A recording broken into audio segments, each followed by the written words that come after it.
Hello pong muli mga kabayan, mga tambay, si Kamanong po.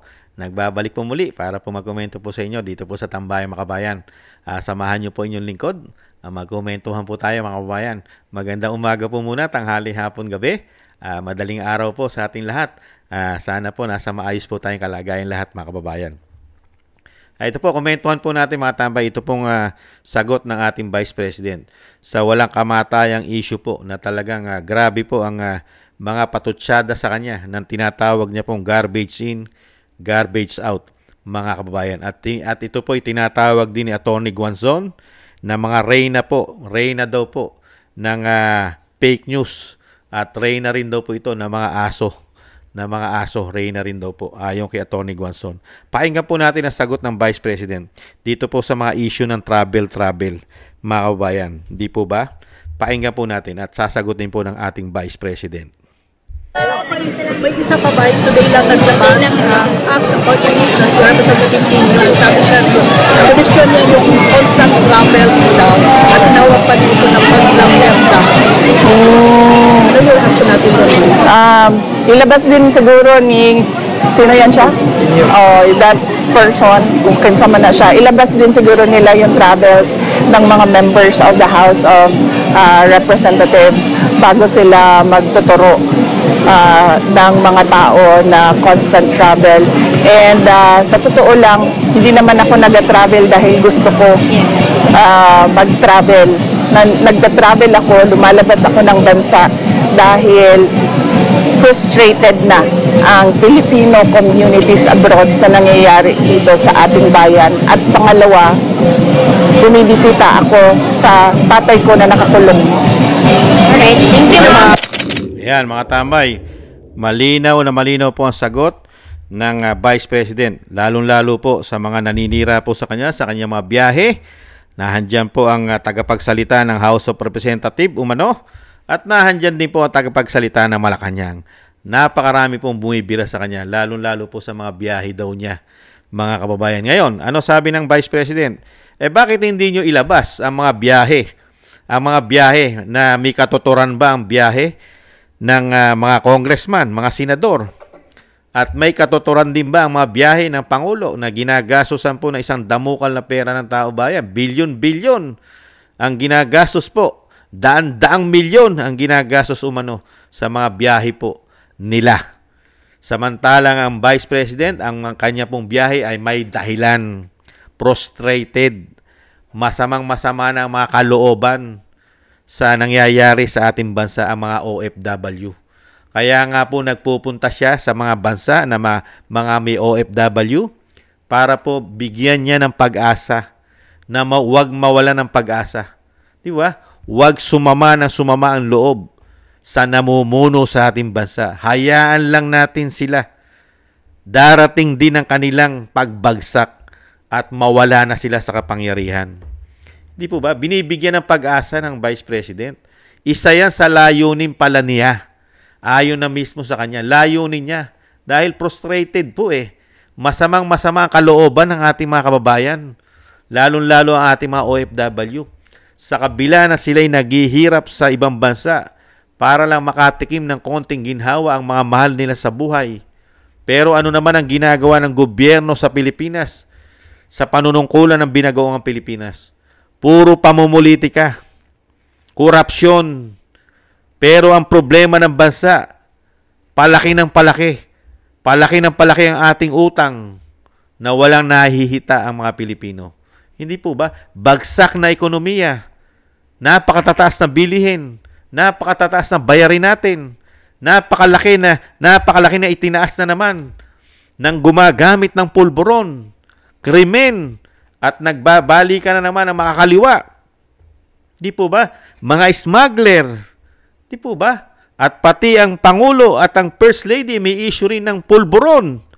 Di po ba nakakadismaya na mabalitaan ng mga kababayan nating OFW na bakit nagkakaganito ang Pilipinas? Samantalang nung naupo ang kanyang ama, ang ating bansa ay kinikilala na sa buong mundo. Di po ba? Kahit may pandemya ang ating bansa noong mga panahon na yon, ay nagampanan ng dating Pangulong Duterte ng maayos at tayo yung mga buhay na gawan niya ng solusyon at paraan na ang Pilipino ay hindi magkaubos, magkamatay. Dahil nga po, kinaibiganan natin lahat ng bansa. Wala tayong sinisino at wala tayong favoritism. Lahat ay kakampi. Lahat kaibigan natin. Hindi po ba? Hindi tayo nakikipag-away at hindi tayo makikipagyera. Hindi po ba? Kaya maliwanag na maliwanag ang sinabi ng Vice President. Frustrated ang mga Pilipino. Kailangan niya kausapin. Kailangan niyang dalawin. At ang isa pang pinaka main reason niya, dalawin ang kanyang tatay. Yan ang pinaka mabigat. At yan ang kanya talagang gagawin bilang isang anak at isang dating pangulo pa yung tatay niya at siya ay vice president pero naipatapon yung kanyang ama nang walang due process samantalang siya ay vice president. Wala siya nagawa nung ipatapon ng kanyang ama at hindi man lang ito nakatuntong sa korte ng ating bansa. Di po ba? Dahil ang vice president ay isang abogado at abogado rin ang kanyang ama at sila'y sumusunod sa proseso ng batas. Pero ang ating gobyerno ngayon, ipinatapon nila ang dating Pangulong Duterte na walang proseso ng batas. Bigla na lang dinampot at binasahan sa cellphone. At sinasabing Interpol. Nasaan yung Interpol? Di ba? Wala. Grabe ang ginawa. Paano hindi mapoprostrated ang mga Pilipino? At lalong-lalo ang pamilya Duterte. At lalong-lalo ang Vice President. Dahil yung mismo nagpatapon sa kanyang ama, yun yung sinamahan niya para magkaroon ng unit team. At para sabihin nila na ipagpapatuloy ang naumpisahan ni dating Pangulong Duterte. Di po ba? Kaya nga siya nagkaroon ng unit team. Hindi naman po ang pinag-usapan nila pag sila'y nagsama at nagkaroon ng unit team ay patatapon ng tatay niya. Hindi naman po yan ang usapan nila na siya ay pa-impeach at gipitin ng House of Representatives at ng Senado. Yan po ba ang kanilang agreement nung sila'y magsama bilang unit team? Di po ba hindi? Wala sa usapan nila yan. Wala rin sa usapan nila na magiging ganid at swapang sa kapangyarihan na nakaupo ngayon. Wala po sa usapan nila yan na sila'y magiging ganid, swapang. Di po ba? Greedy sa kapangyarihan. Di po ba? Sa tingin nyo, sasamahan sila ng Duterte, sasamahan siya ng Vice President kung ganyan ang kanyang layunin sa kanyang tatay para ipatapon? Dahil natuklasan ng mga Pilipino, dahil natuklasan ni dating Pangulong Duterte ang matagal na nilang lihim, yung kanilang mga bisyo, umano, na pulburon at coke, at yung pagiging weak leader na sinasabi ni dating Pangulong Duterte, natuklasan po lahat yan ng mga Pilipino na talaga pala may katotohanan umano ang pulburon at coke at ang pagiging weak leader. Dahil ang ating bansa ngayon, dinala lang po sa pamumulitika, korupsyon, pagkabaon sa utang. Di po ba? At napakahirap solusyonan ng problema ng mga Pilipino. Kahirapan, kawalan ng trabaho, bagsak na ekonomiya. Hindi po ba? Kaya yung sinasabi ng Vice President, may dahilan siya, hindi niya gusto. Kung siya ang tatanungin, hindi naman niya gusto magbiyahe na magbiyahe. Kung maganda lang ang ginagawa ng administrasyon natin ngayon ng binagoong ang Pilipinas, sa tingin nyo, kung ang ginawang pamamahala ngayon ay katulad ng ginawa ng pamamahala ng tatay niya, na puro pagbangon, pagbibigay ng mga solusyon sa problema ng bansa ng 6 na taon ang ginawa ni dating Pangulong Duterte. Sa tingin nyo, kung ganyan ang ginagawa ngayon ni BBM, pupunta pa ba sa ibang bansa si Vice President? At lalo-lalo na kung hindi pinatapon ang tatay niya at pinakulong sa ICC. Aalis pa ba yan ng madalas? Sige nga. Sa tingin nyo? Di po ba hindi? Kaya nga lang nagkaganito at nagkandaleche-leche ang ating bansa at nagkandaleche-leche rin po ang biyahe. Kaya nga laging nasa biyahe ang ating Vice President dahil unang-una, pinatapon ng kanyang ama. Di po ba? At pangalawa, mga desperado. Di ba? Masasama ang mga loob ng mga OFW sa ating gobyerno ngayon sa nanunungkulan. Kaya kailangan niyang bigyan ng pag-asa, maibsan ang mga masasamang kalooban at galit ng mga OFW sa nanunungkulan sa atin ngayon, sa ating bansa ngayon. Hindi po ba? Kaya dito sa mga nagpapakalat, naninira sa Vice President, yung mga aso, yung mga garbage in, garbage out, magmula sa House of Representatives at dito sa palasyo na napakahilig magsalita ng mga basura at basura din dito sa tagapagsalita rin umano ng House of Representatives at ng palasyo, di po ba? Yan ang sagot niya ngayon sa mga ito. Ano? Di ilabas niyo rin ang mga biyahe nila at kung ano ang ginagawa nila sa mga biyahe nila. Sila ba'y nagbibigay man lang ng suporta sa mga OFW? Itong mga senador, itong mga congressman na panay rin ng biyahe? Hindi po ba hindi nila nilalabas ang mga biyahe niyan? At yan ay gastos ng mga Pilipino. Pero yung biyahe ng Vice President, karamihan po niya ay gastos niya personal. Hindi po ba? Yung mga senador, mga congressman, at ang Pangulo ng bansa, gastos po ba ng Pangulo ang mga biyahe niya? Na daan-daang milyon? Bilyon pag sinuma mo? Sige nga. At ano napakinabang natin sa mga biyahe nila? Di po ba? Yan din ang lagi nilang panira sa Vice President. Ano napakinabang sa biyahe ng Vice President sa pag-alis sa bansa? Meron! Di po ba? Dahil binibigyan mo ng pag-asa ang mga Pilipino. Yan ang pakinabang na naibibigay ng Vice President. Binibigyan niya ng pag-asa ang mga Pilipino nating mga OFW na darating ang panahon, matatapos din sila sa kanilang ginagawang panunungkulan na hindi maganda sa ating bansa. Di po ba? May pag-asa binibigay ng Vice President. At siyempre yung tatay niya, marami ng karamdaman, may sakit. Kailangan niyang dalawin dahil napakalayong bansa ang pinagtapunan.